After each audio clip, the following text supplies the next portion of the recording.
Chapter 3. Now the serpent was more subtle than any beast of the field which the Lord God had made. And he said unto the woman, Yea, hath God said, Ye shall not eat of every tree of the garden? And the woman said unto the serpent, We may eat of the fruit of the trees of the garden. But of the fruit of the tree which is in the midst of the garden, God hath said, Ye shall not eat of it, neither shall ye touch it, lest ye die. And the serpent said unto the woman, Ye shall not surely die. For God doth know that in the day ye eat thereof, then your eyes shall be opened, and ye shall be as gods, knowing good and evil. And when the woman saw that the tree was good for food, and that it was pleasant to the eyes, and a tree to be desired to make one wise, she took of the fruit thereof, and did eat, and gave also unto her husband with her, and he did eat. And the eyes of them both were opened, and they knew that they were naked. And they sewed fig leaves together, and made themselves aprons. And they heard the voice of the Lord God walking in the garden in the cool of the day. And Adam and his wife hid themselves from the presence of the Lord God amongst the trees of the garden.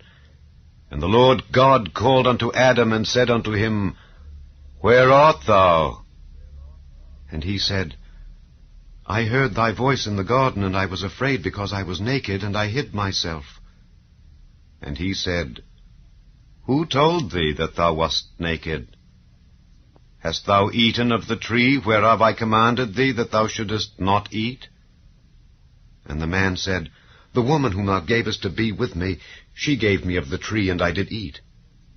And the Lord God said unto the woman, What is this that thou hast done? And the woman said, The serpent beguiled me, and I did eat. And the Lord God said unto the serpent, Because thou hast done this, thou art cursed above all cattle, and above every beast of the field.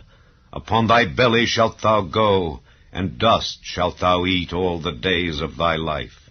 And I will put enmity between thee and the woman, and between thy seed and her seed. It shall bruise thy head, and thou shalt bruise his heel. Unto the woman he said, I will greatly multiply thy sorrow and thy conception. In sorrow thou shalt bring forth children, and thy desire shall be to thy husband, and he shall rule over thee.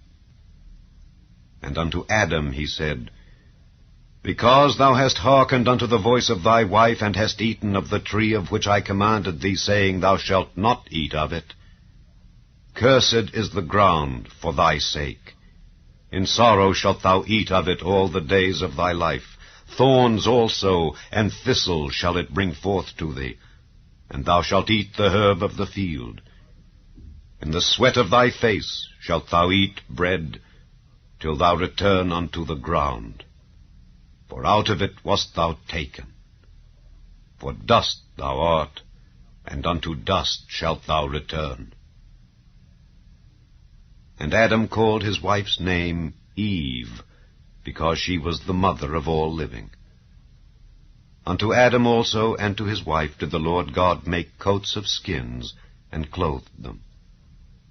And the Lord God said, Behold, the man is become as one of us, to know good and evil.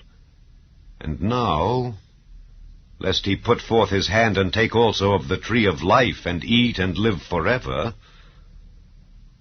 Therefore the Lord God sent him forth from the Garden of Eden, to till the ground from whence he was taken. So he drove out the man, and he placed at the east of the Garden of Eden cherubims, and a flaming sword, which turned every way, to keep the way of the tree of life.